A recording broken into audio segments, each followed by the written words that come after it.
All right, my name is Yanashaha Lone Wolf, and I am bringing to you another episode of Walk in My Moccasins, hosted by myself, Queen Yanashaha. Um, I'm so happy for this guest. Hmm. I'm from Phoenix, Arizona, one of the places, many places that I'm from. And I was sitting back like, I need to interview someone from my hometown that has paved the way for so many artists. That's a legend there, that no matter what hood, barrio, reservation you go to, everyone knows this person's name. And I had to reach out to Buki. They used to call him Buki Loke from the Survivors, Nasty Boy Click. All He's been that, huh? around for a long, long time. And I am so happy that I have Buki on here. So Buki, Hey, Queen, how you doing? I'm good. How are you? I'm blessed all the time. You know that. So there's a Native American proverb that states, "You never know a man or a woman until you walk a mile in their moccasins." And I am really excited that we're going to take this journey with you of walking a mile in your moccasins to get to know Definitely. you, to understand you. You know, I've met you, I believe, probably in like the late 90s, when I was working at the Boys and Girls Club on the East Side. Yes. And Yes. and that's where I met you. I used to do choreography there and had a dance group and all that other stuff. The golden era. The golden era, Mhm. exactly, especially in Phoenix of hip hop and everything. You have accomplished so much, but I think that a lot of people, and you accomplished so much so early, like we're around the same age, but Well, you're you're at the age of 16 or 17, you was already gone, music videos, doing all types of stuff, so early on, where you are, what they call an OG or a legend. And, right. and that you have every right to be called that, to be looked upon as someone that everyone goes to for wisdom. Where were you born? I am a native from Phoenix, Arizona, East Side. I grew up on the East Side of Phoenix, Arizona, 16th Street in Monroe, Mhm. 13th Street in Jefferson, 16th Street in Jefferson, all on the East Side. So I'm 15th Street in Monroe. Did I say that already? Yeah, I Yeah. am from Phoenix, Arizona, So born straight and from the raised. east side. How was it Yeah. for you growing up? Like how like now, mind you, there's a lot of people that may have never been to Phoenix, don't even know that there's even black folks in Phoenix. There's even a culture of Right. anything in Phoenix. How was it for you growing up on the east side, and what was that environment like for you? Well, as a youngster, of course, like when you're young, you know, nothing really seems as it really is. You're caught in the moment as a youngster, and you just when I was growing up, I appreciated the good moments. Even though it was way more dysfunctional than what I had envisioned in my mind. You know what I'm saying? At that time, I was just basically trying to, you know, of course, find myself. I was growing up in an environment that was very poverty stricken. Mm-hmm. Um, but we did the best that we could. My mother, my father, I never had a father. My father, I met him when I was 11 years old, Mm, and I haven't seen him since. I guess he just decided he didn't want me. So, mm, I had to deal with that emotion, and find my way through the jungles of wherever I had to deal with in my lifetime to mhm, find myself and find out, what methods I had to use to become a man mhm. and who I needed to use to help me to become a man. But um like every person that come from an environment like that, there were their ups and downs. But like I said, I found a way, and my mother's love is what kept me grounded and Mhm. focused to basically do what I had to do to be all right. So How many siblings do you have? um I have I have two older brothers, an Mhm, older sister, and two younger sisters. mhm. Yeah. And how was your siblings with you? Where did you guys get along? Did they help guide you because your father? Well, now did they have the same fathers as well? No. Okay. My oldest, my oldest sister, my oldest brothers, they all had the same father, and Mm-hmm. I was the black sheep. You know, I was the one with the father with the John Doe. But yeah. So and then my two youngest sisters was by my stepfather, Mm-hmm. David. So Bean and Bernice. So basically, we all had different fathers, pretty much. Yeah. And how was he in your life, your stepfather? Did y'all get along? Pop, Mr. Red.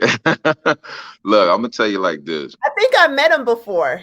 I believe you did. I love Pops, Is man. he That Mexican or does he look Mexican? it kind of you could say that. You could say Okay. that. Yeah, Uh-huh. he was an interesting individual. You know, when I was growing up, Pops used to have the Fleetwoods. He used to roll down the up and down the east side in the long Eldorados, and he was living that lifestyle. So Uh-huh. um, at the time, not much of a father figure because that's just what it was. You know, he was living his life, and that's what it was. But we were kind of up and down coming up in my childhood days. Mm-hmm. But we gradually grew, to love each other and be able to get along or whatnot as the time went by. But yeah, he pretty much was doing him at the time. Yeah. So I couldn't consider him as being a father figure, Yeah. because that wasn't what it was, basically. Mm-hmm. But like I said, I love him to this day. You know what I'm saying? He was the only father figure that I had. And shout out to Pops. How many so what male role models or what male figures did you have in your life that really impacted you? Uh I would say Pac was a huge role model. When I was coming up, I used to watch Pac. I mean, Mhm. I love music, hip hop, Yeah. 24/7. Like even when I was like 6, 7 years old, I got into hip hop. Mhm. Run DMC, the Big Daddy Kane, and Heavy D. I was all into that. Yeah. And but Pac, he had something different with him. He had the way that he talked. It Mhm. was like almost like he was from my neighborhood. It was almost like I knew him. Mm. So Tupac he always had that effect on me and outside of the music Mhm. in a way where I could listen to him and kind of follow his lead. You know Mm. what I'm saying? He was a big impact to me at that time. Because he backed his words up. You know, he would say something and I would see how he was moving. And then I also saw um how the powers that be, you know, was Mhm. trying to tear him down or whatnot. And I just kind of it kind of helped to shape and mold me as the person that I am today. So Yeah. Pac was one of them. And then I had a few OGs in the neighborhood who always used to, see my potential. And they always, cause I was like, I don't want to say I was the oddball, but Mhm. um, I had leadership qualities, which means that, a lot of my partners growing up, they was gang banging, they was selling drugs, they was pimping, they was doing them. But me, I was focused on what I was focused on. Mm. And, a lot of my neighborhood partners, they respected me for it. And a lot of the big homies, Mhm. they pretty much helped to keep me focused and pushing and did the best that they could to keep pushing me into the right direction. So I had a few role models, man, but Mhm. I was always mentally in my own head. You know Mm. what I'm saying? I would get influences from other people or whatnot, but Mhm. I was very gung ho about things that I wanted to do and who I wanted to be and how I wanted to do it and things of that nature. But um, I try to make a balance out of it. I would just say I try to make a balance out of it. But you know, like I said, coming from where I came from, Mhm. I got my influences, but at the same time, I seen a lot, heard a lot, did a lot. So I just had to find my balance. I took as much advice as I could, and Mhm. I'm strong minded. So fortunately, I was able to come out of a lot of compromising situations and land on my feet. Was it difficult for you for that to be able to balance? Because I think during that time, I mean, East Side, West Side, South Side, gang banging was huge. You know what I'm saying? Was it hard for you to be able to try to like stay focused on trying to stay on the right path and not be influenced by gang life and banging? More so I think banging. Well, I'm gonna be honest with you. Mhm. Gang banging, I always gang banging was like an adrenaline rush for me. Mhm. Now, not saying that I gang bang personally. I was affiliated. Like I said, most of my partners coming up was gang bangers, Mhm. uh, drug dealers, and the adrenaline of seeing myself in action, Mhm. that was always a thought for me, Mhm. but I saw the backlash of it. Mm. Like homies going to jail, partners getting murdered, Mhm. robbed, and I saw the backlash of it. And me, I was always the type of person. The way that I thought is I was a common sense thinker. Mm. Common sense. If you live this life, something is going to eventually happen to you that you may not come back from. Mm. So you can be a fool and do it, or you can not do it and learn from the examples that you see in every day. Yeah. Um, and so that was it for me. You know what I'm saying? I said to myself that it just gang banging wasn't for me. Mm. Um, hustling, I always was about making money. You Yeah. know what I'm saying? So I always tried to find ways how I could hustle legitimately at times. There were legitimate times and there were illegitimate times. But Mhm. once again, it was all a learning experience, and I had to figure out what was best for me and what wasn't. Yeah. When did you fall in love with hip hop? That's like so typical, like, but it is. It's one of those like, when did you fall in love with hip hop? I mean, you were around. Your influence was Chuck D, or you said no. You said Pac, Big Daddy Kane, all of Yeah, that. But when did you honestly, when did you know like I want to be a rapper, a rap I'm gonna artist? be honest with you. There was when was this? This was like 19. It was a while back. I was about 8 years old, eight or 9 years old, Mm-hmm. and I was in elementary school, Mm-hmm. Shaw Sharps, East Side. Um, and it was a song that LL Cool J came out with called "I'm Bad," Mm-hmm. and I don't know, man. When he was like, "Oh." When you like 8, 9 years old, man, and Yeah. you about to witness greatness. It's a Right. different Just type with of the all adrenaline. alone. Yeah, and then he started rapping, and he was just Right. going off, and he had his hub on. He looked like he could knock anybody out. And at 8, 9 years old, that's like looking at the Hulk, a Zeus or something. Like, what? Who is this? Yeah. So LL Cool J was a huge influence back in the day when I was younger, man. I had to give it up to LL for that. Yeah. Because yeah, he was a big inspiration for me to start actually Mhm. writing lyrics and trying to be a performer. You know what I'm saying? At 8, 9 years old, I really, really started like rapping when Uh-huh. I was about 8, 9 years old. Like literally started writing lyrics and Wow. start working on my stage presence and the whole nine. So I've really been into this music stuff my whole life. Would you remember your first rhyme? Uh, damn. There goes another black brother down dead. The reason why he dead, because he wasn't just a crackhead. He stole from his mama, which really was drama. That's why he's dead and gone and never coming back, comma. I think that's all I know. I was Wow. like 9 when I wrote that. You was 9? Yeah, I was about 9 years old. Wow, and you talking about crack and debt. Was this a part of what you were seeing? Yeah, yeah. I grew up very fast. Like I Yeah, said, yeah.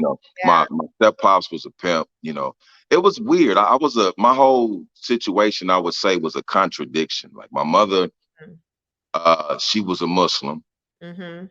but she was fighting her demons at the time, and my step pops was a pimp, and I was like looking over here, and I was like looking over here, and then I Uh-huh. was like, I don't know what's going on. So this is my life, and this is my situation. Yeah, So I'm just gonna try to figure this out as I go. You know yeah. what I'm saying? And that's pretty much how it was. Wow, that's so crazy. So, you're in high school. when did you do your like? When did you? Okay, so you're writing your rhymes, 9 years old, and everything. But what was that first performance that you had? Like, did you go solo first before? What? Walk us through that a little bit. Well, like you got to keep in mind, like before I even got to high school, I was known as Buki. You know Okay. what I'm saying? Like the Buki got them lyrics. Buki be freestyling. Buki the Mhm. one. Buki on the east side. Yeah. So I built a name for myself even Mm, before I hit high school. So by the time I hit high school, yeah. um, the name was already ringing. It was Yeah. already ringing, and Is everybody this had through heard. shows? Is this through shows? Is this through mixtapes? Like, how was you? This is through word of mouth. This Mm, was like strictly word because I was young and I didn't have no money, so I wasn't like in and out of studios, and I was like it was word of mouth about what I was doing on the streets, freestyling like literally, and it got around, yeah. and so I had literally created my name just off of just freestyling and just being in the streets, being Mm, who I was. So mm-hmm. when I got to high school, how it all started was What high school did other you go Huh? I went to North High School, Mustangs, to? Mm-hmm. 98, Oh Um, God. No, it's so all yeah, so I good. went to so basically when I got to high school, Uh-huh. it was said that it was just this East Side cat that was just killing everybody, Mm, in Phoenix or whatnot. So literally other cats from other high schools, mm-hmm. they used to come to North at lunchtime to battle. Wow. So they would kind of sneak on campus and whatnot, and then we would get it on before the security guards, you know what I mean, kicked them off campus or whatnot. So I Wow. used to, I used to hold it down. I used to, and that's what I was known for. You know what I'm saying? Like I said, way back in the day. But those Uh-huh. are the good old days, man. I used to love just, being able to just have fun and, battle and just, that was hip hop, man. Just representing the culture. You know what I'm saying? Yeah, those lunchtime ciphers, the Yeah, lunchtime ciphers, the when you hit battles, all of that. when you hitting on the math book, you know what I'm Yeah, saying, creating a beat on the math book, yeah, Captain's freestyling. That was my life. That's what I did throughout all the madness and the dysfunction that I was dealing with at home and in the streets. I was still able to just keep focused because I knew what I wanted to do. yeah. So When so it, when was your first show? my first show, I would say, I think my first show was it was at PC, Phoenix College. The M What year was that? I forgot the year, but that was my first show. I was in high school and I was was it the nervous. Martin Luther King rally? Yep, yep, That's yep, always everyone's yep, like yep, if you yep. for The those rally. there's a little past tense for everyone that doesn't understand Phoenix culture a little bit. It's like Martin Luther King weekend in Phoenix, Arizona was the thing. Like everyone prepared for Martin Luther King weekend because we took our Martin Luther King day seriously because we was the last state to have it, you know. Exactly. So Exactly. for you to do the rally as your first show, that was like Showtime at the Apollo. Right. The impact was serious. We took Yeah. that serious. But yeah, I remember I got on that stage. I was nervous. I didn't know what to expect.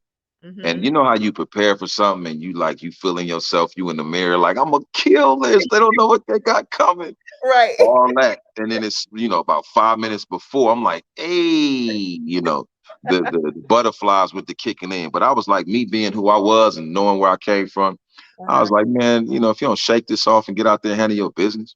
Um, so when I got out there, the crowd went crazy. Like I didn't even expect them to go as crazy as they did, but Yeah. that was just me creating a buzz for myself back in the day, and it dawned on me that it was paying off. Mm, All the work that I was putting in at such a young age is paying off because people knew my name. They knew who I was. That was a great feeling, and that just kind of motivated me to move forward from there. yeah. All right. So where did you go from there? I kept going. At the time I was dealing with this. My partner, it was Dre and Rob. They had a little production company Mm-hmm. called Danger Zone. It was Remix Productions, and then they changed it to Danger Zone. But they Mm-hmm. were kind of like the ones that kind of put me in a position to help me to get my first shot as far as like recording really, really experiencing the mic and the booth and the whole experience. Mhm. And you know, as soon as I got my hand on that mic and that booth experience, it was a wrap. Like I just Yeah. knew I knew what time it was when I got to that level. But Yeah. they gave me a shot, and actually Dre, they had did all the production for that show at the rally, Mhm. and you know, they were the first ones to actually put me on. But I did have a situation with MC Magic Yeah. when I was 15. Yeah. Um, How did I, that happen? How did you meet him? we were once again we was in high school. I think I was a sophomore, but Uh-huh. um, my homeboy, he had a session at MC Magic's at his house studio, and Mhm. he told me to come with him. Mhm. And so we went in there, and when we got there, you know, I was in the back quiet because it wasn't my session, so I really wasn't saying too much. I was just in there, you know, in support of the homie. Yeah. And so MC Magic, you know, he asked, he was like, "What you do? You rap too?" Uh-huh. And I was like, you know, I do a little something, something, you know. It was like my homie, they had took a break. He had did a little bit of recording, then he took a break, and then we just started conversating. And Yeah. so he was like, you get in? I was like, I do a little something, something. And he Mm. was like, well, show me what you got. Uh-huh. So he threw on that old school beat. Tinga, tinga, tinga, tinga, tinga, ta-ta, da, da, da. It's the what yeah, can't nobody take my stride. Oh, Can't yeah. nobody, you know, that Puffy and Yeah. Mate, you know what I'm saying? But Mhm. anyway, he threw that beat on, Mhm. and I went in the booth, and I didn't have nothing on me. I ain't had no writtens, I ain't had Mm. no notebook, but I'm like, knowing where I came from and what I, you know, what I had accomplished thus far at that time, I was like, man, watch this. You know what Yeah. I'm saying? So I start freestyling.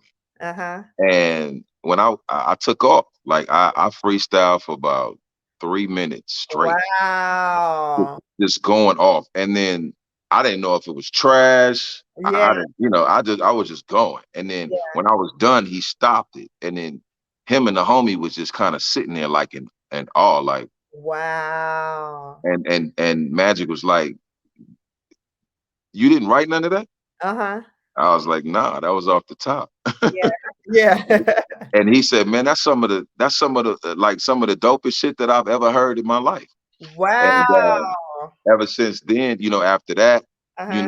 know, it was crazy because after that, he had offered me an opportunity to be a part of the group of the Nasty Boy Clique, Mhm. and got a good opportunity, um, but it wasn't what I wanted at the time.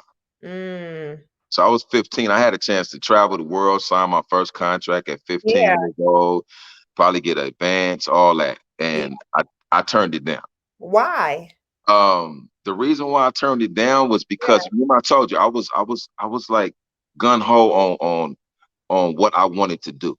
And in Mm. my mind, because as a youngster, I used to read a lot. I used to watch documentaries, and I used to read about like 360 deals and bad contracts Mhm. and bad situations. And so I was 15, but I was 35, you know, Yeah. in my, you Yeah. know, I Yeah. was I was I was an advanced 15. Yeah. So, you know, he wanted to sign me as part of as a group member of the Mhm. Nasty Boy Clique. Mhm. And yeah, I just didn't see it. Actually, so I had an option. I had an option to, if I'm not mistaken, I had an option to basically receive a $1,500 check for my services that I, you know, all the songs that I participated in on the album. So Yeah. I had an option to take a $1,500 check for my services, Yeah. or I believe a nickel off of every copy sold in the U.S. And Wow. as a youngster, Mhm. coming from where I came from with no money, I took the check. Right. Right. You know what I'm saying? But not realizing that Magic had just, I believe, signed with Mercury Records, Mhm. and he sold over, I believe, 100,000 He's still streaming. copies or something. Yeah, he Still MC Magic. still MC Magic. the MC nickel. Magic is the streaming goat in Arizona. You know, shout out to Magic, Right. man. I was Magic. in Miami and they were playing Down for Yours Yeah, That's yeah. that quick. Magic is the GOAT. You know what I'm saying? He Yeah, was, he was a disc jockey on 98.3. yeah. And we did a song with it was me, him, and J Times 3 called Welcome to Arizona. Mhm. And he would play that every morning when it would, just off just showing me love. I really appreciate him for all the opportunities that he gave me. Yeah. Even though I turned one of them down back in the day, but he still showed me love. So shout out to Magic, man. But Yeah. it just wasn't for me. So I respectfully declined. Mhm. Yeah. So now you're signed with Dre and Well, them. yeah, it was more of a I would say it really wasn't a contract. It was more so like a verbal agreement at the time. Okay. So we were just working. Mhm. And we was working and we were working on there was a song, it was a song called This Is For My Homies. And Mhm. at the time it was a record label by the name of Full Life Records. Mhm. They had an artist by the name of Vontel. Shout out to Dwayne. Shout out to Khalid. Rest in peace, brother. Yeah.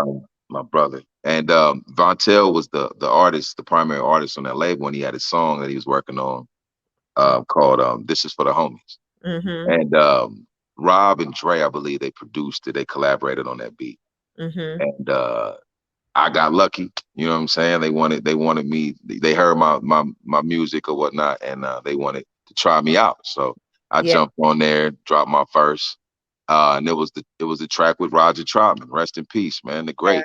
Yeah. And this was all through Dre and Rob and Dre. Yeah. A great opportunity. And so the thing about it is they were producing tracks for Vontel, Mhm. and they were on the verge of doing something major themselves. Mhm. Uh, but make a long story short, I don't know the whole story about that, Mhm. but somebody that they were dealing with, or it was a situation that went bad or something. Um, Full Life Records wanted to sign me. Mhm. They wanted me bad. Mhm. And at the time, I guess Dre and Rob, they were kind of making negotiations, and they were kind of asking me like, "What you want to do?" You know what I'm saying? And I was just like, I'm riding with y'all. Yeah. They were more so. It surprised me because Rob was more so like trying to edge me to signing with them, Mhm. and I was like, Mm. okay, well, I thought we was hood, baby. I thought we was, Yeah. loyalty. What's up? What happened to all of that? So Yeah. I was a little confused, but at the same time, they were basically telling me that Mhm. Pro Life can do more for me than they could. Mm. They had more connections, money, opportunities. You know what I mean? So they were basically looking out for my best interest. Mhm. At the time, because like I said, I wasn't your typical uh, young man. I was more advanced than people thought I was. At Yeah. the time, I looked at it as them getting a large lump sum to let me go. So Mm. I think money had a lot to do with the influence um, that that was bestowed upon them to get rid of me. You know Yeah. what I'm saying? I think the money had a lot to do with that. Yeah. But make a long story short, the deal was set. I was signed with Full Life Records, Mhm. and something went bad with the guy that they were doing business with, Dre and Rob, and Mhm. he didn't know that they let me go. He didn't realize that, and I guess he signed. Uh-huh. Oh, I guess he shook hands with Rob and Dre, and Yeah. the deal was that I came with the deal. Whatever they had negotiated, I was involved. I was included with that, but they had Wow. allowed me to sign with Full Life Records. So I think they Wow. had some problems on their hands, with who they were doing business with. But Mhm. I don't really know what happened with that because I was already gone, Yeah. and so I don't really know what happened with that deal. But I was with Full Life Records in the studio on my way to you know LA to work with Battle Cat and some of the artists that was looking up to, and I was ready to just start my dream mission. You know what I'm saying? How was Yeah. that for you? So you born, raised Phoenix, and then you're heading to LA for your music to work with Battle Cat. Like, how was that for you to go there and to, was like, how was it? It was crazy because I'm a break it down for you like this. Uh-huh. Once they agreed to let me go, Hmm. I was 18. I was 18. This is a Oh few wow. years after this, yeah, so a few years I went by. But I was 18 years old when that whole situation with Dre and Rob took place. Hmm. Um, and I was about to be fresh out of high school. Mm. So I literally signed my contract on graduation day. Oh, that's so dope. So I had a choice. I could have either moved forward and expanded my horizons and Yeah. explored, college or whatnot, or I could sign this contract and chase my dream. So Mm. once again, dun dun dun dun, I had a decision to make. And of Yeah. course I decided to sign, Wow. kind of like, a situation like with Kobe. Hmm. And Kobe went straight to the league, Yeah. so he missed that whole experience Yes. and took off. You know what I'm saying? So I guess in those situations you have to realize like what's best for you, Hmm. as an individual, and not listen to people around you. If you feel that that's the right decision for you, then take it. And that's what I did. Yeah. Some people told me that I made a mistake. Some people said that it was that's the best thing that I could do. But Mm. after that, we just went to work. We started working on my first album, Stressing. Hmm.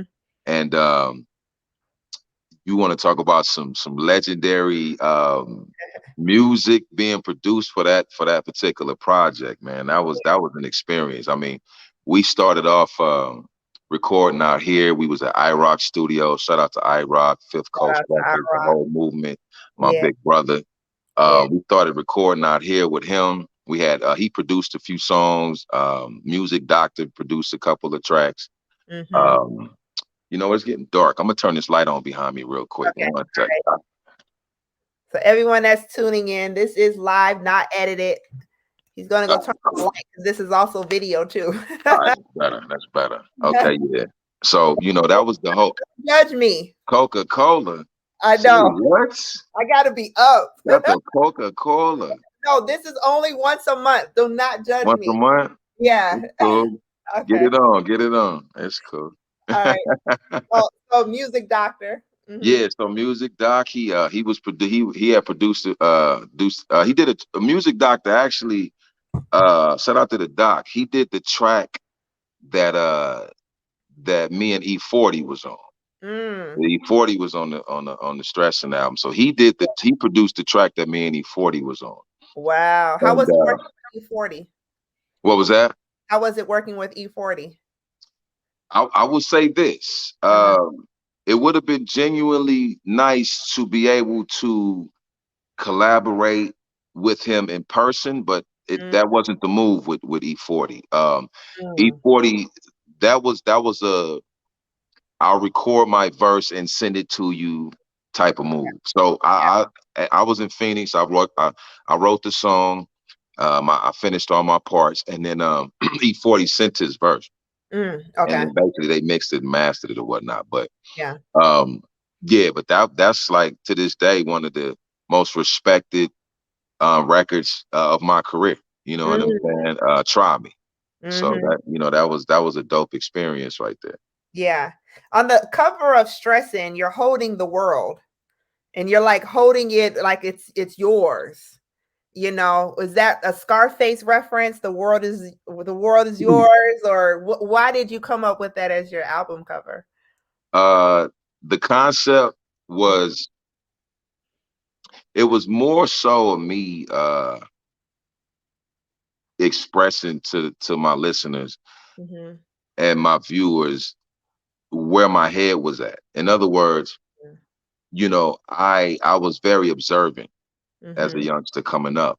And Hmm. so when I had the world in my hand, it was almost like sometimes I would feel like an alien, like an I don't know. Sometimes I would feel like because I would be in my shell sometimes. I would be in my own head a lot of times, and I would feel like that a lot of people around me couldn't relate to what I was going through because I always used to be to myself in Yeah. my mind.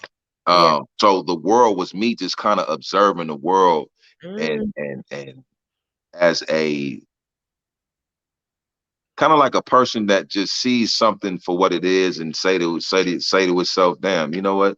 This world is messed up. So I'm gonna give my input and I'm gonna observe it from a distance. Kind of yeah. like because if Yeah. you listen to the album, you know, even at 18, 19, the some of the topics were in depth and kind of like Yeah, they were. they were serious, you know, Yeah. for an 18-year-old to be rapping like that. And now that you're saying that you was 18, 19, I can't believe it because it was very like it wasn't just local, but it was about issues that's affecting the world, you know. Right. Exactly. And Exactly. so just to see where your mind was at for that. Why did you name it stressing? Because that's what I was doing at the time. Mm, Uh, remember, I was in a poverty-stricken situation, very dysfunctional upbringing. I was mhm, trying to find myself at the time. You know, I was in my head all the time, and I was just trying to stay focused. You know, throughout it all, I remained focused, but it wasn't easy at times. So, yeah, you know, I felt like I would stress a lot dealing mm, with things and worrying about certain things, and there was a lot of things going on in my life that that wasn't good. You yeah, know what I'm saying? And music kind of helped me to escape all my reality. yeah, So you know, even though I was stressing, I felt what better way than to name the album Stressing and then express mm, what I was going through or why I was stressing on wax. You know what I'm saying? On the mic yeah, and tell the world my story. So, you know, yeah. I felt that that was a perfect title based off of my situation at the time. So did you go on tour to promote it? We now the thing about Faux Life is Faux Life was up and coming. Like, you know, they was ready to go, but Mhm, they were still up and coming. So they had a lot of questions that needed to be answered. So we was kind of like taking a shot and mhm, saying, look, the world better get ready because we coming type attitude. So mhm, we used to do a lot of traveling when it came to networking with people, working with people, mhm, doing business with certain individuals that were already in the game. And mhm, um, but as far as touring, like show for show, we didn't do a yeah, lot of that at the time mhm, because we were too busy focusing on sustaining our name, like making our name respectable in the industry in a yeah, sense. So we were more focused on working with certain individuals and getting our foot in the door, you know what I mean, at that time. mhm. So, when did you start touring? Um, it's funny, like when you say tour, that when I think about it, Mhm, I can remember, you know, I don't think we've ever been on a official tour. Like when I was with them dealing with For Life Records, I don't think we ever was on an official tour. We always had events that mhm, we would go to and appearances and things of that nature, but we were never like officially on a tour. mhm, I can recall one time when we went to there was this military base by the name of Diego Garcia. mhm, Um, it was close to Japan, mm, and you know, we flew out there and we did our thing out there or whatnot. But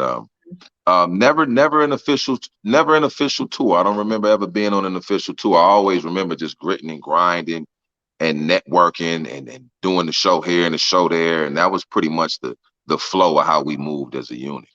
you know, that surprises me, and the reason I'm saying a tour because of the fact that I mean, your album stressing and you as a solo artist, you know, everyone knows your name, especially on the West Coast and especially in certain other areas. So I would think or assume that you toured. So what this is pre-social media. You know what I'm saying? Right. Like this is so I'm assuming like you must have like, you know, walked in your moccasins Yeah. and into these communities, you know what I'm saying? Like how or was it just radio promo? Like how did everyone know to get to get stressing and Buki and knowing your music and everything.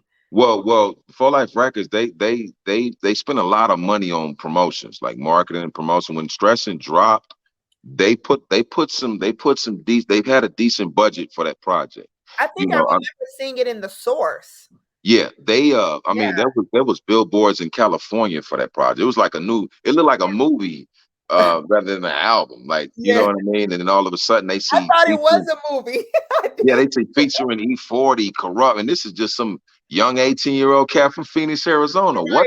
Right, But right. in California, they didn't see that. Like, I didn't have Phoenix on the billboard, so they didn't know that I was from Phoenix. Yeah. So when they saw that, they was like, "Oh, he from Cali?" Yeah. Nobody knew where I was from when I dropped that project. All Yeah. they saw was these big names on my project, and then they saw that Battle Cat was producing, and he was like a big deal at the time. You know what I mean? That's Mr.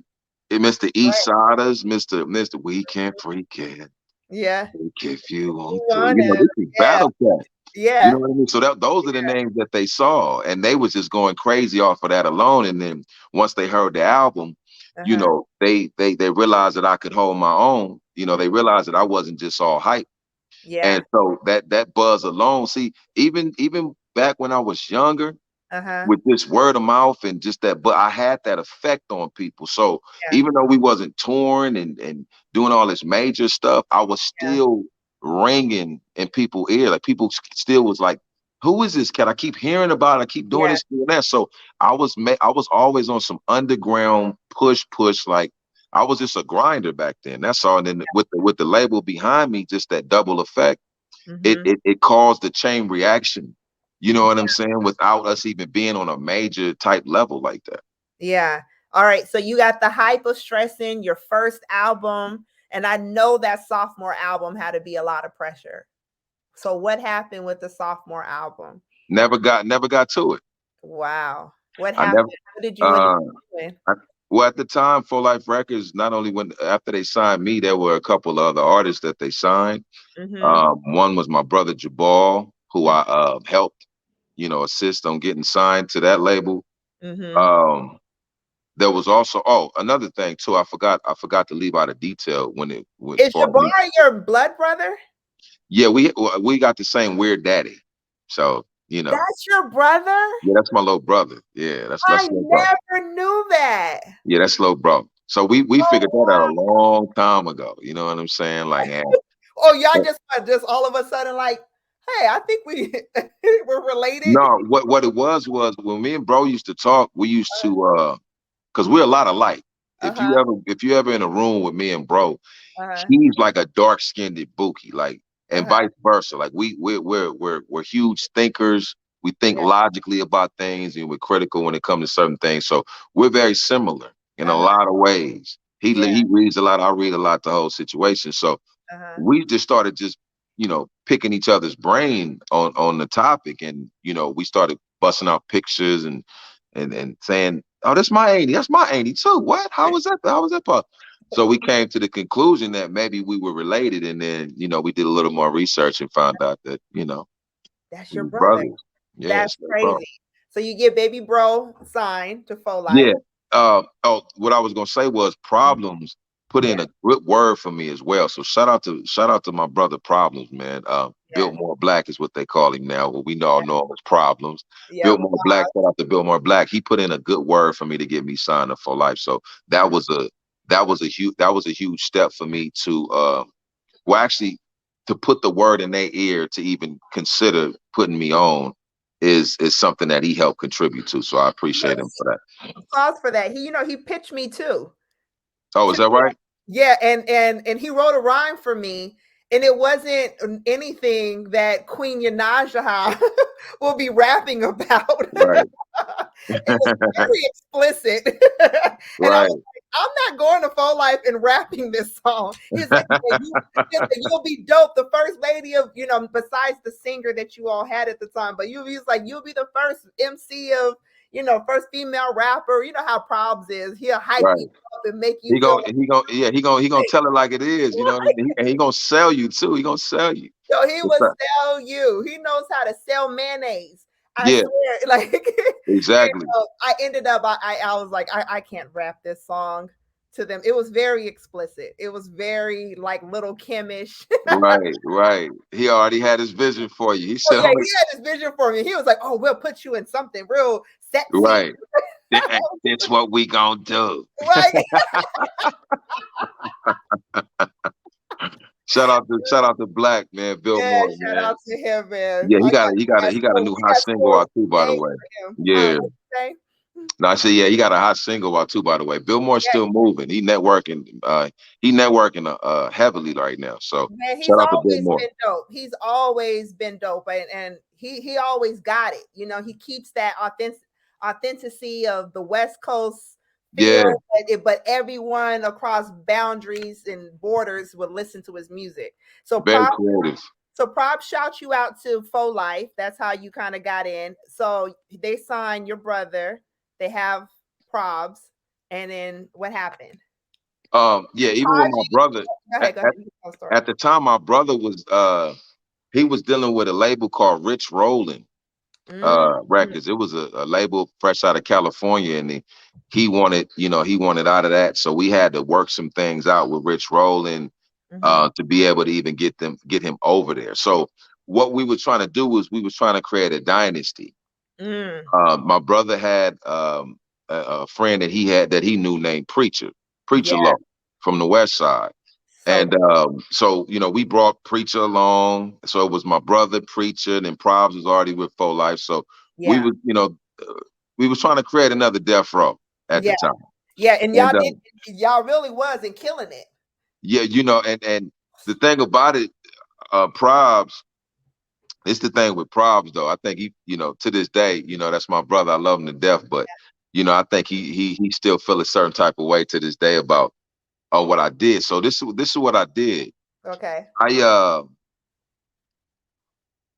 I knew the situation for what it was because I had personal experience with Full Life Records, Mm-hmm. as did Problems and whatnot. So we knew that patience was Mm, needed with the label. yeah. And I knew that they were signing, artists left and right. And I was like, well, these brothers is gonna probably be on the back burner. They're gonna probably build frustration.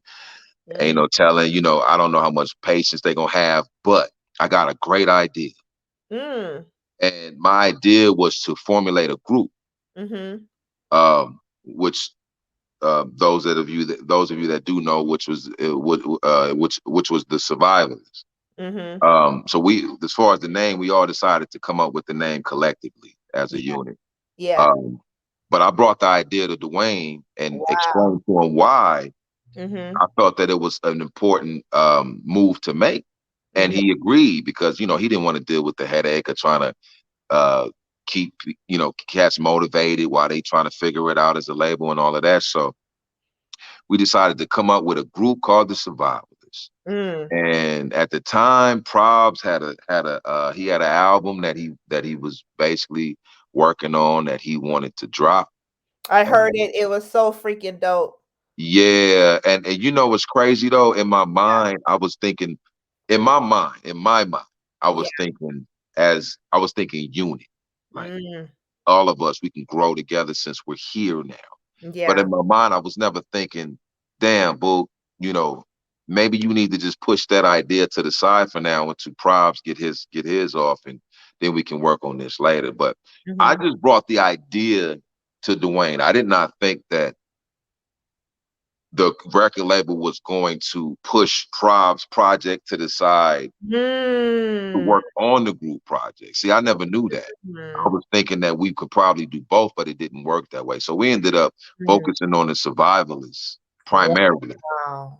And I think Prob felt a certain type of way about that. So my apologies, my friend. You Mm. know what I'm saying? From me to you, man.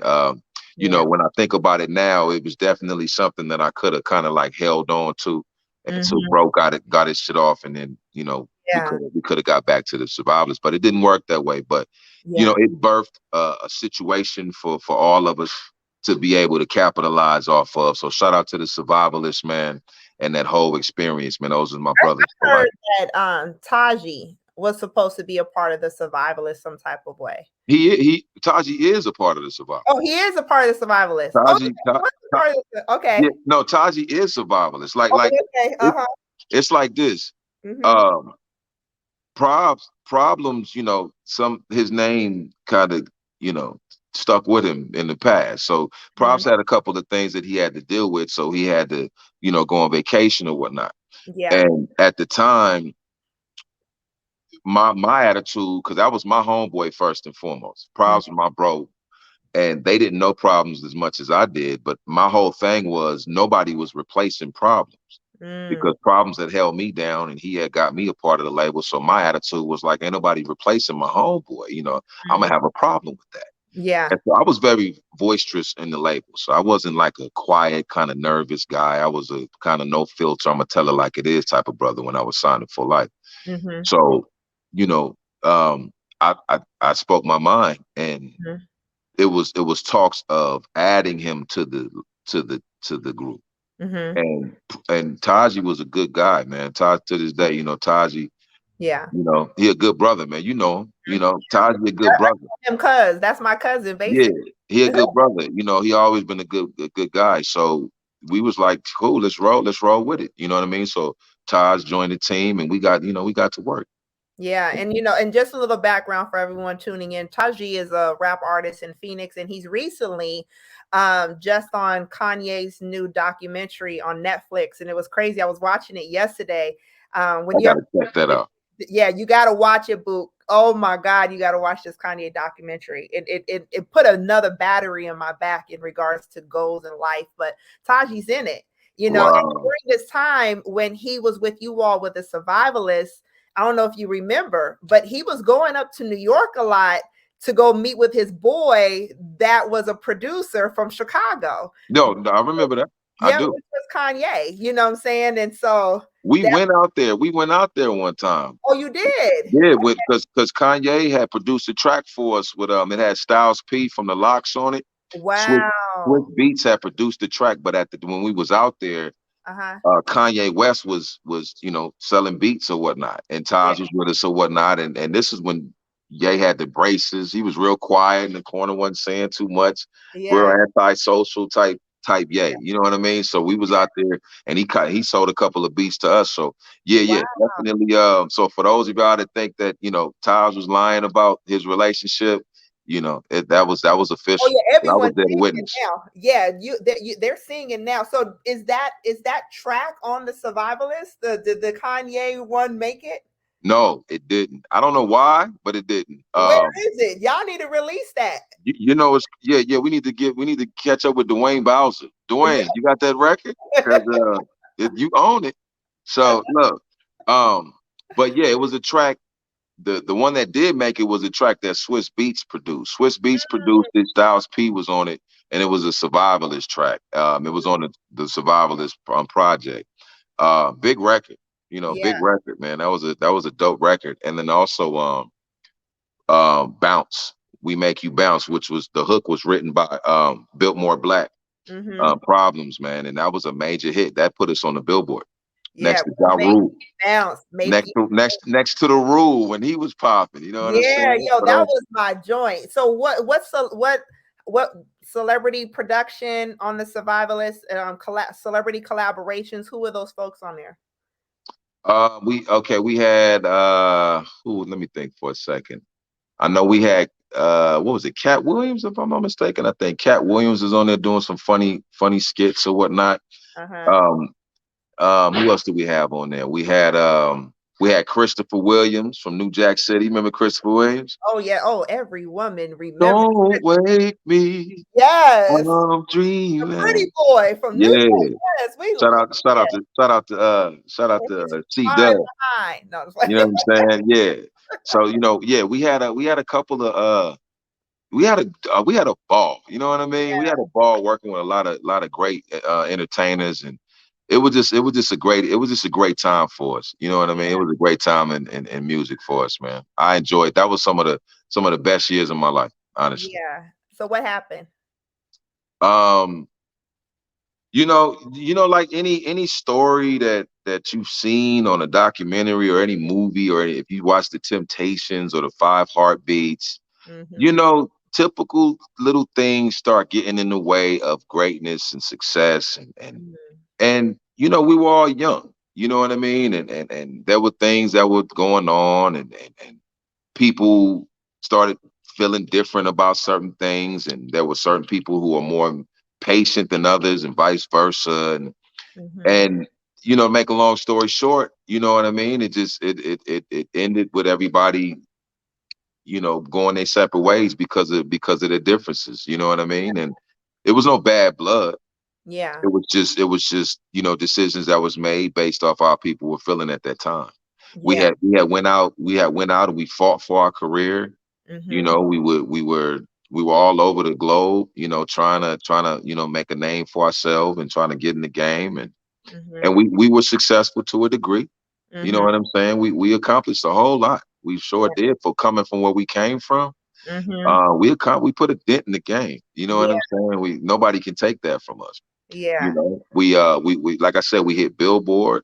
You know, Mm-hmm. we made some major moves. So, but you know, it come a time in a man's life where he gets to a certain point and things shift, Mm-hmm. and you know, he either got to leave it alone or move forward to other things and other opportunities, and that's pretty much what we did as a whole. You know what I'm saying? But Yeah. we all still love each other. You know, there's no bad blood with us. Me and Mm-hmm. Probs, we talk, we brothers for life. You know what I'm saying, bro? Taji, you know, we Yeah. all brothers for life. Where's Preacher at? Preach, I don't know. Preach was in Atlanta. I haven't talked to Preach in years, though. That's one thing about Preach. I haven't talked to Preach in years. I ain't talked to my brother in a long time either. Wow. I pray to my brother. I haven't talked to him. And Yeah. then shout out to my brother Commande, man. He was the one that always used to sing the hooks. That was our Nate Dogg. Shout Yeah. out to Yeah. my Oh, boy Commande. he was Yeah, there. yeah. Commande is in sack right now, so Mm. he's still doing his thing, singing and performing and whatnot. So shout out to Command. But like I said, we all still brothers, and some of us is still in the game, and some of us ain't. You know, that's just how that's life. That's how it goes. So you never put the mic down after the Survivalist. What Why did should you I? Hey, did you see Dre? He in his 50s. do? What? I know. Why should I? You know what I'm saying? I'm like he rocking the Super Bowl. So Right. I'm feeling like a puppy right now. You know what I'm Right. saying? You But know? you kind of switch gears a little bit. You have the mic, but you also started going behind the boards a little bit. Not a Yeah, little bit, a lot. You I, ended up I, going into a production of you as well as still on the mic. How did you learn and when did you start like producing? well, even when I got signed at Full Life Records, I was exposed to the greats. I was always in studios. I was always watching producers like in action because we was working on material. We was working on projects. We was writing hooks. We was writing verses. We Mm-hmm. was getting beats thrown at us by Kanye West, Swiss Beats, Battle Cat, I Rock. You know what I'm saying? You know, all the great producers at that time. Mm-hmm. So I used to literally live in the studio. I could recall when I had my firstborn, I used to take him up to the studio with me in his little baby seat Uh-huh. and sit him on the table while I was working on the song because I was signed to a contract. So I was multitasking. You know Yeah. what I mean? So throughout all of that, it was school for me. Mm-hmm. I was a sponge. I was just soaking everything up. I Mm-hmm. actually um I actually, when I got good on producing, I actually presented a track for the Survivalist problem. I actually produced the intro to that album. Wow. So you know that made it last minute, and Yeah. I fought for that intro. I said, man, you gonna give me my producer rights? You know what I'm saying? You gonna keep throwing me to the side like I can't cook. Right. But yeah. So you know now today I do a little bit of ghostwriting and producing for artists or whatnot all across the globe. Yeah. Um, you know, I don't like saying names when it comes to ghostwriting, so we like to keep Yeah. that confidential. But I do produce and I still write, and I am still active as an artist because I just love to do it. That's all. Yeah. And I'm still pretty. I'm young and fresh, so you know. So why not? You know, I ain't Yeah. all decrepit. You know what Pac say? Look, I don't look like Larry Holmes. I ain't Right. flabby and sick yet. You Yeah. know, so I figured I might as well just keep going. But it's all in love though. You know, when my Yeah. fans start telling me I suck, that's probably when I put it up. Yeah. No, you don't suck. You still you got the Compliments album. So after Survivalist and all of this, you end up going into a production seat and you're still rapping, but also you go into a CEO spot. How did Grind Mode Entertainment come about? Grind Mode derived from Baseman Entertainment. Baseman Entertainment was a label that I had started, an independent label that I had started when I left Full Life Records. I think I Now, remember that. yeah, Full Life. Yeah, It was a underground movement that was growing at a yeah, rapid pace. yeah. But Basement Entertainment was short lived. It was just some experience that it was an experience that I had where it was a lot of things going on at that time that just wasn't right. Mm-hmm. And there was a lot of people around that wasn't right. Yeah. And there was a lot of wicked stuff going on. So Mm-hmm. I just decided to shut down the label at the time because I just wasn't feeling it. Mm-hmm. And it was for personal reasons. I don't even have a real reason for why I did it. I just didn't want to deal with it anymore. It Yeah. was just the vibe of everything that consisted with that name. I Mm-hmm. wanted to shut it down and start over. Yeah. And so that's what I did. I took that and then I birthed Grind Mode because that's what I've been doing since I was a youngster, since I was 8, 9 years old, is grinding out. Yeah. So that's what I did. And then Grind Mode ENT, um, it just fits. Grimo Entertainment consists of music. It consists of movies. It's an entertainment company, which means that whatever we choose to do in our talented world over here, Mm-hmm. then we're gonna do it under the same umbrella. You know Yeah. what I mean? So that's why I decided to open up an entertainment company, because I have a lot of things that I'm working on. I'm writing a movie right now. I'm Mm-hmm. producing another album. I'm producing an album for one of my partners, Hero. He Mm-hmm. dope up and coming artist out of here from South Phoenix. So Yeah, I'm he is. He's producing really good. yeah, I'm producing a solo album for Bro. So I got a lot of things. I'm producing another album for Miss Veen, my sister. Mm-hmm. For those of you that don't know, it's my sister out of Phoenix, Arizona. She is She's a hot superstar. fire. Hot. She reminds me of a West Coast Cardi B. Oh yeah, she dope. Yeah, yeah. She's hilarious. She really needs her own show. Oh Like yeah. she's hilarious, but she's talented as hell. What made you take your little sister seriously of rapping? Well, A lot of times, a lot of big brothers be like, "Man, get out of the studio. Get away from. You can't hang out with me and my friends." You know what I'm saying? I took Veen seriously because she took me seriously. Like Mhm. when she was 3 years old, I used to be in my room. I lived on the west side with my mama at the time, off 16th Street in Maricopa on the west side. Mhm. And she used to come over there in my room and sit there and watch me write and rap. And she was so intrigued as a 3 year old. She didn't interrupt me. She wasn't like a little irritating little sister. She just sat there and like a sponge, kind of like her brother, Yeah. and at 3 years old, very, very bright. Mhm. And I would like overhear her recite like rapping my verses, like just Mm. walking in the house, like, and I would be like, you know my verse like that? She would be like, rapping my verse. I'm like, you know the whole verse though. Like, you 3. You ain't supposed to be this smart and Right. cute. You know what I mean? So Mhm. I saw that she was taking it seriously at 3 years old. Yeah. So I was like, wow. But not it wasn't like, oh, that's so cute, a little 3 year old rapping. It was more so like, no, she's into this. Mm. Like she's showing me that she's into. I'm not trying to prep her up to be a rapper. She's showing me that she wants this. Yes. And so I started taking her seriously. So I wrote her first verse, Uh-huh. and she memorized it in like a day. Like Wow. she brought it to me the next morning and woke me up. It was like, I got it, I got it. And then she don't have been the scene on the scene coming up. And I was just like, I couldn't believe it. I was amazed. You know what I mean? Because I wasn't paying attention to her like that. Yeah. And then she forced me to pay attention to her because she wanted that. And Mm. ever since then, I was on her. I started taking her to the studios and I started mentioning her names and writing her more songs and getting her on projects and Mhm. hence now the world has got Miss Bean. You know what I'm saying? And Yeah. she's taken off. She got a new dating show that she's working on right now too. So we're about to get into film and a couple other things. Yeah. So we got some definite production in the works.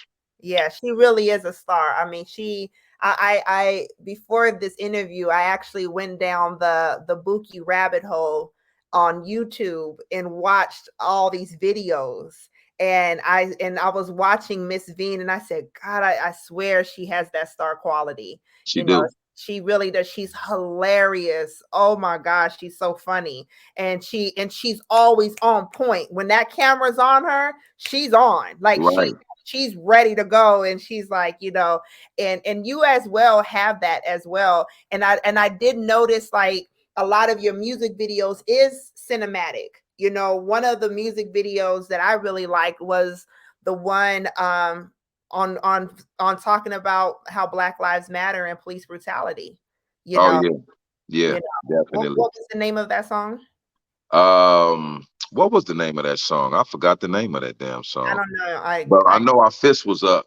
We was Yeah, on it, and I was talking some real stuff. But the song yeah, overall, the song was about it was it's just something that's been going on for so long, and our frustration has been going on for so long, and so me as an individual, when I do entertainment and I rap, I have fun, but at the same time, I'm more of a conscious rapper. I've always been more of a conscious rapper than just an entertainer. So I've mm-hmm, always been into putting out the word, putting out a word or something that somebody can listen to and learn from, and try to get people to do better and my people to do better. I've always been on that ever since I was younger.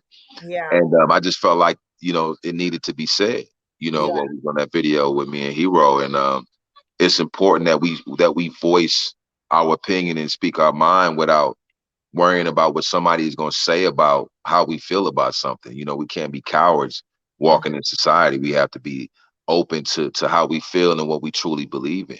yeah. And that's pretty much what we expressed on that particular record. Yeah, it was powerful. And especially during that time, and as you know, we lost Romaine Brisbane, who was murdered by the police in Right, Phoenix. Good friend of the community. Oh, I knew him, what I'm saying, and I was out there during that time. It was so many. Police brutality affects everyone everywhere, but especially in Phoenix, Arizona, we've always saw that. And so to see, you all really using your voice, it goes back to who your mentor was growing up, was Tupac. I'm saying, of how right. to be able to use your voice and to use music and hip hop to be able to talk about what's happening. That's So right. That's I think right. that's really important. It's, Um, it's so what is your greatest achievement thus my far? my kids. Mm, My kids. mm-hmm. Nothing is over that. My career is one thing. I've loved everything that I mean, I appreciate. I would say more. I appreciate everything that Allah has blessed me with when it comes to my career and Mhm. everything that I got a chance to experience. But my kids is like this. That's my greatest gift. You know what I'm saying, from God, Mhm. and to be able to still do with the things that I do, but at the same time, watch my kids grow up to be, leaders and great young men. And Yeah. for me to be able to witness that and know that I was a part of that, knowing that my father didn't want to step up and play his part, that's the greatest achievement for me, to be able to just sit here and be able to raise my kids the Yeah. right way, the way that I wanted to be raised. You know what I'm saying? Yeah. Yeah. Yeah. Always saw that in you, that you always had, like, exactly, you had your son in the studio and very family oriented in everything you did. I was telling you earlier, I was all like, when I came to the studio, I felt like it was just families and kids everywhere. Right. Right. You always kept this environment of having. Comfortable feeling. I'm Yeah. I'm I'm very family oriented, you know what I mean? Because I know, it's like I said, it's darkness, it's madness, it's chaos in the streets where I come from, Yeah. and so I always tried to create an aura for me and my family to where we felt comfortable and we felt like, we were right where we needed to be, and everybody felt good, being in that circle. And I always tried to create that for Yeah. my family. Hip hop has changed so much, and you've been doing this for such a long time. How do you feel now to be able to continue to still be taken seriously, or for people to still listen to you, and you know what I'm saying, to like, how do you feel that to be, you know what I'm saying, with like just with the changing of music and where it's at today? Do you feel that people are still wanting to listen? Do you still feel that you, because you know, Andre 3000, he said something, and we're in our 40s. So I mean, I don't know if you wanted to say your age. I love being I'm in my 40s. 41. I don't, yeah. Yeah, I mean, I love being in my I 40s. embrace, yeah, I embrace who I am. I'm Right, not a weirdo like that. I don't do that. right. I don't do that weird stuff. Yeah, I love the 40s. I think it's a beautiful place of wisdom, you know. But, you know, Andre 3000 said something on a podcast that he did. And he was all like, you know, I don't feel like I have it anymore. I feel like I want to give it to other, you know, to other artists. That it's their time now. You know, Right, I feel like he was just like, I feel like that if my style is different, it's whack, or you know, he's like, that's why I don't rap like that anymore. You right. know, how do you feel about that? My thing is this, Mm-hmm. overall, I started at a young age and I studied a lot. Mm-hmm. And I've always been a producer. Like, in other words, I've always studied music. I've always studied hip hop. I've always studied styles and West Coast, East Coast, South. When you're an artist and Mm-hmm. you're focusing on one thing, it's harder to evolve and adapt and remain, as the times go by. When you're a producer, it's different because you study music. Yeah. So like, I know the difference. I know when I'm whack. You know what I'm saying? Like, I'm not a biased individual with myself. Like, I'm not saying, oh, I'm book, I'm hot forever. I know. I'll go in there and write a song or Yeah. produce a beat and be like, that's trash. Yeah.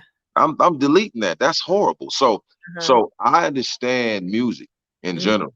Where Mhm. if I go in the studio and I create something I know is going to appeal to um to people from to a uh, I know it's going to appeal to a respectable number of people. Mhm. When I produce something, for one, I know how to get people to gravitate to me. Yeah. That's a skill that you have. You have to know how to do that. Mm. And I know how to do that based off of my choice of topics. Mhm. The what did she say? Hot topics. Who was that? Wendy Williams, Hot Wendy Topic. Williams. Yeah, the hot topics. I dabble into those things, and Yeah. then I make them creative, to where when I go in the studio, I'll create some music that everybody can relate to, and Mhm. then I know my style of music and the way that I write. I am like a chameleon there. Like, I Mhm. can adapt. In other words, I know how I used to rap on Stressing and how my bars was. I Mhm. can take a beat that artists that of the now that are rapping on. I could take the same beat and Mhm. I can write a song just as clever as the new guys, as the youngsters, because Yeah. I'm a producer. I understand Mhm. music. I Mhm. listen. You get what I'm saying? So I can just adapt. That's the thing with me. I adapt with the time. So I'm doing it more for fun, but Mhm. also I'm still doing it because I feel like the industry needs it. Because, like Mm. I told you, I'm a conscious rapper. And Yeah. it's when you listen to my body of work, you will know what I primarily what I primarily focus on. Mhm. And that's the word, getting something out that's going to stick to you and make you think and Mm. make you try to change yourself for the better, and motivational music, that kind of stuff. And Mhm. that's what I represent. So, um like I said, when it come a time where I'm just like, you know what, Book, what are you doing it for? Like, Yeah. just let it go, man. Yeah. Then that will be my time. But Yeah. as far as right now, I just don't feel like that. I just feel like that I'm, like I said, my kids are healthy. They're strong, they're wise, they're growing up, they're doing their thing. Mhm. Um, I got so much more living to do. You know Mhm. what I'm saying? I got so much more to accomplish. You Yeah. know, I don't feel like that I'm done. I don't feel like Dre feels. You know what Yeah. I'm saying? I don't feel like Dre 3000. Respect Yeah. to Dre 3000, but I Yeah. have a whole different perspective. Yeah. And maybe, like I said, maybe Dre 3000 wasn't in the industry to where he was studying music like I was. Yeah. Mind you, you know, I was under the greats, and I was listening to cats like Battle Cat and Daz and Corrupt and Brian Beat Up Wilson, Charlie Wilson's nephew. That was another Yeah. producer of ours. You know, Yeah. school me to the aspect of what this whole thing is all about. So I Mm-hmm. got a lot of knowledge and understanding under my belt as far as what this industry is about. And I feel like I can move as long as I want to, like Timberland, Swiss Beats, all them brothers that from my golden era. You know what I'm saying? If I choose to. And right now I'm choosing to. Yeah. So I got You a know, solo album dropping the end of this year, actually. let's go. I got one. I got one. I got one.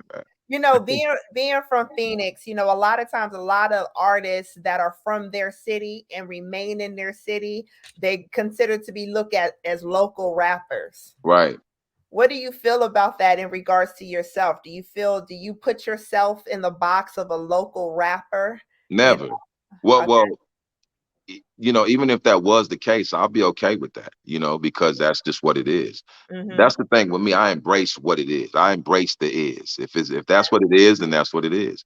Yeah. But it ain't that. You know, I have fans from all over the world. I have people from I have fans from Romania hitting Mm-hmm. me up and inboxing me, and from Japan and China Mm-hmm. and Philly and New York and LA. I got fans all over the world that love me, and I appreciate my fans.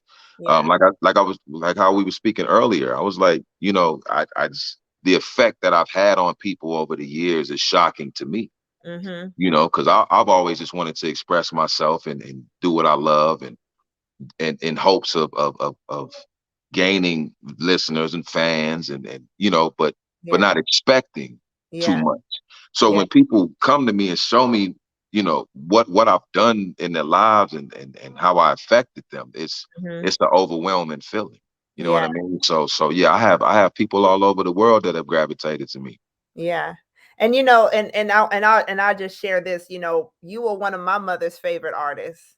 You know, my Shout mother, out to moms. yeah, yeah, Mama Wolf, Yeah, had a lone wolf, you know, she really was like, we gotta go see Buki. We gotta see this new rapper, right. you know, and my mother, yeah, you was one of my mother's favorite rappers that she needed to go see, you know, and as a matter of fact, I believe you were the last concert she went to go see perform before she passed away. You Wow. so, you know, hip Wow. hop concerts, I should say, you know, but Wow. yeah, she's always supported a lot of local up and coming artists, and you was one of them, you know. Wow. So Love this, you, mom. yeah. So, you know, this is kind of like homage to her in a way too. So Right. we're gonna Right. dedicate this episode to Juanetta Lone Wolf. Let's do that. I have no problems with that at all. All right, so I am so happy that we did this and Me that too. I was Me able to too. get into a deeper understanding of your Definitely. life and you know and where you're going. So you got a new album. You got your album. So this is going to be really your sophomore album because what you've been dropping singles. Yeah, no, actually, I would say this is my junior album. I dropped the album called The Medicine. Mm, And The Medicine was supposed to, you know, take off. Like I like with me and my whole career, I've always had hiccups with the business side. mm-hmm. Just, you know, make it like expecting people to fall in line and do their job on the back end, and creating staff members and all of that as an independent um owner, you know, Yeah, of a label. It's not easy to be yeah, a owner and an artist, because you got a lot of hats to wear. yeah, So, you know, The Medicine, it did what it did, but it didn't do what I wanted it to do.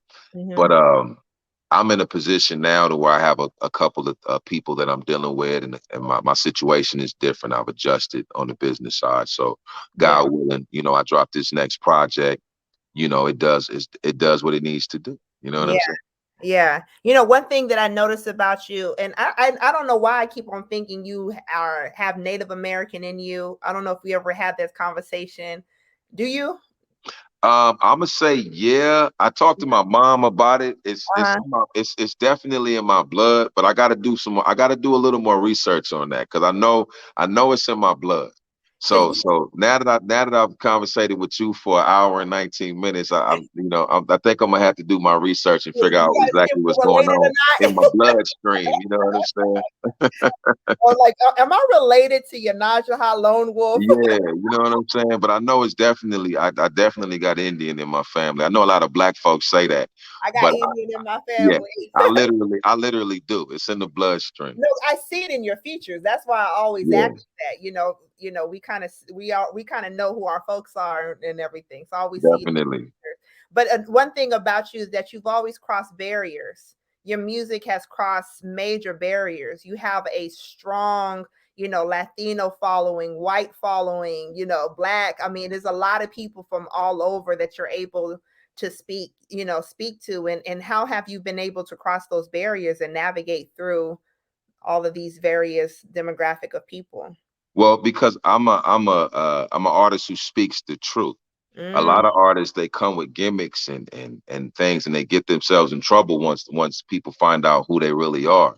I've mm, always ever since back in the day, I've always told the truth. I've always told my story.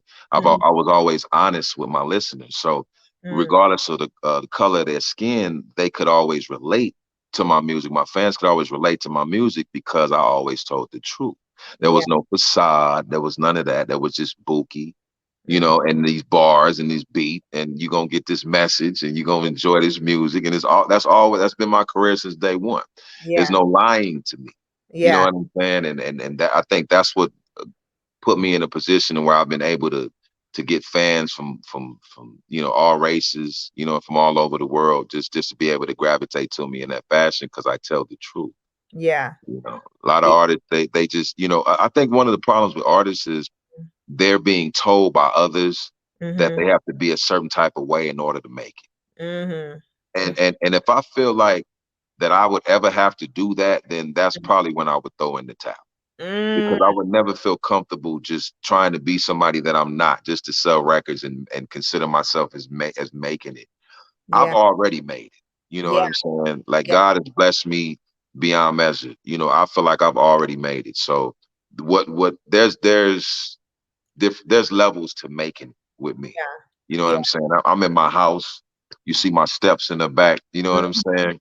Oh, we I'm all good. for real. Yeah, Yeah. I'm in a comfortable situation. I'm blessed right now. Like I said, my kids are good. They're healthy. I've already made it, and Yeah. I'm able to.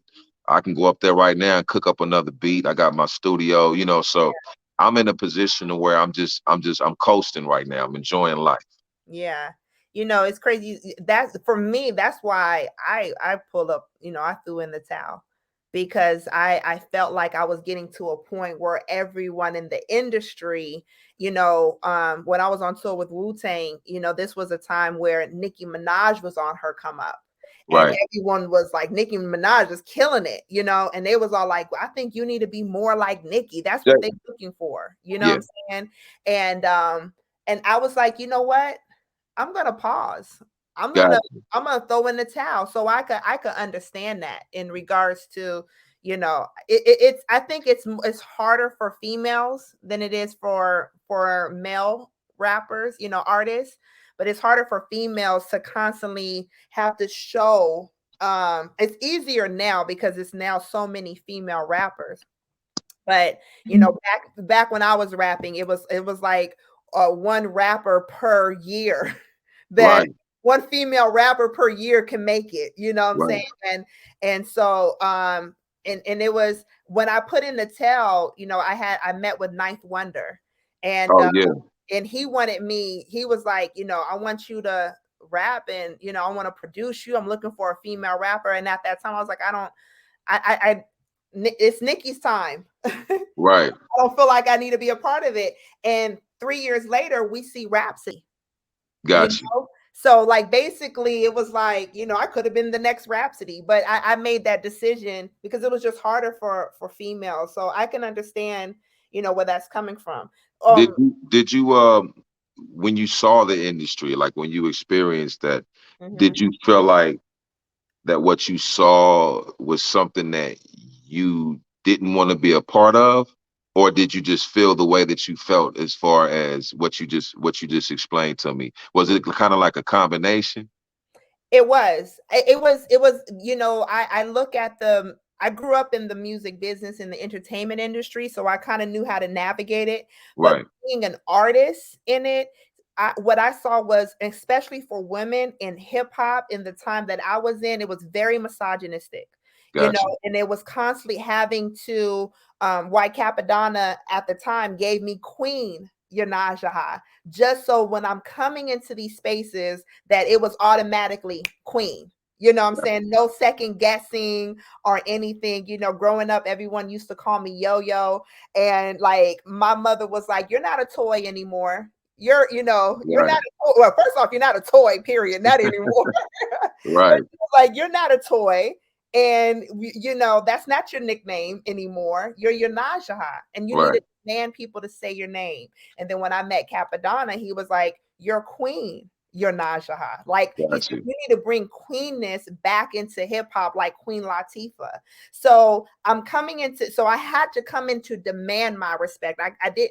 There's no earning when it comes to women in hip hop. We have to literally come in to demand it.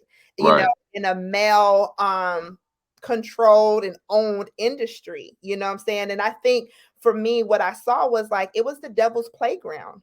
And it was very difficult. And when you're a person of light and you're around darkness all the time, it could really drain you. And I think that for me, that's what it was. It was right, like this is really draining. And for you to share your story, you're a person of light, you know, and having to navigate also too in darkness, but you was able to create like, I'm gonna have my own right, over here. I'm right. gonna create my own over here. And whether y'all like it, feel it, or whatever, it's on y'all. But this is what I'm going to do. And that's for what you did with Grind Mode Entertainment, Well, definitely.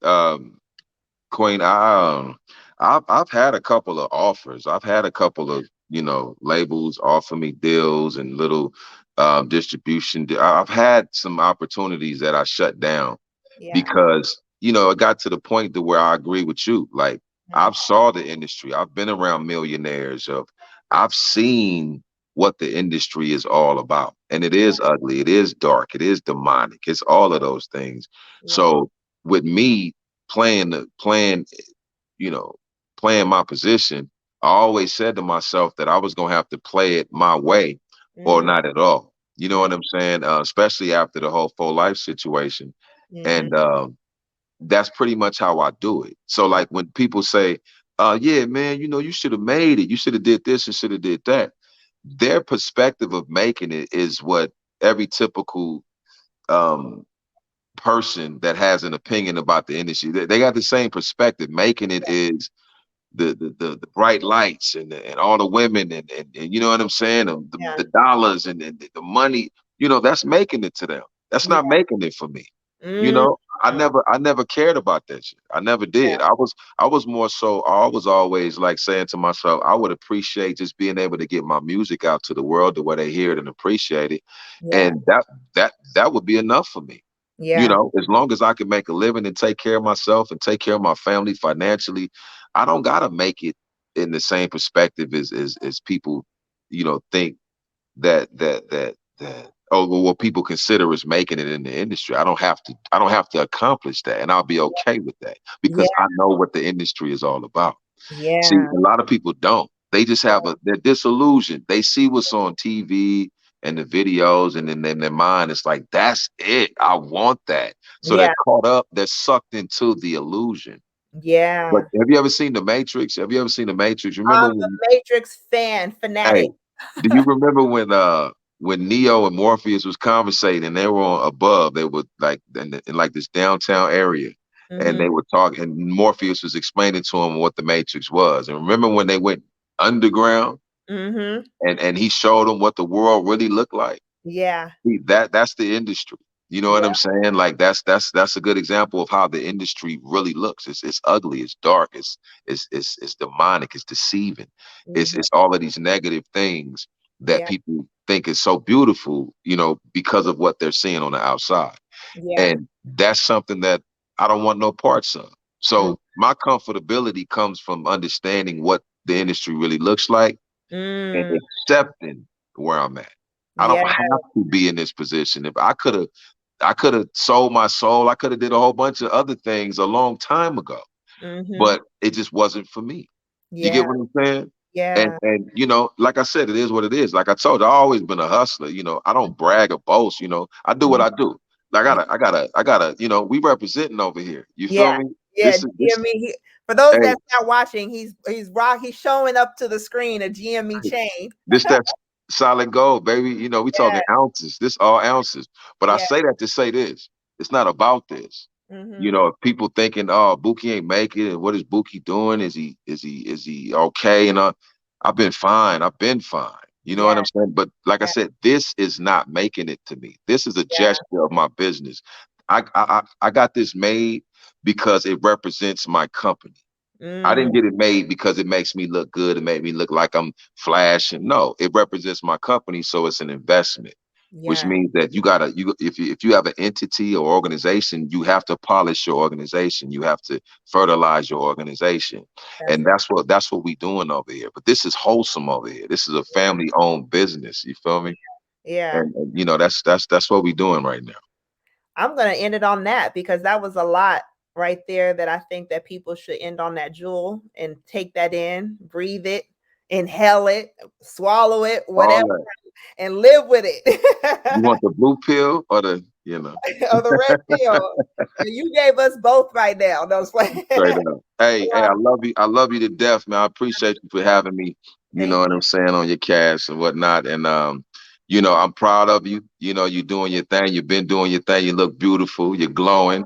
You're thank living life. You're winning. You know what I'm saying? Your teeth is white. You look like you're smelling good. You know what I'm Oh, saying? I'm always smelling good. It's You that look like you're juice and smelling berries, good. you know. You know, so it's a beautiful thing, man. I appreciate it, and you know, let's just keep moving. Let's just, you know, black is beautiful. You know, let's just keep That's right. moving and doing what we do. Thank you so much. So everyone, this is Buki. Make sure you guys follow him, the original Buki on Appreciate you. Instagram. Let's get his numbers up. And this is another episode of Walking My Moccasins. Bye-bye. Respect.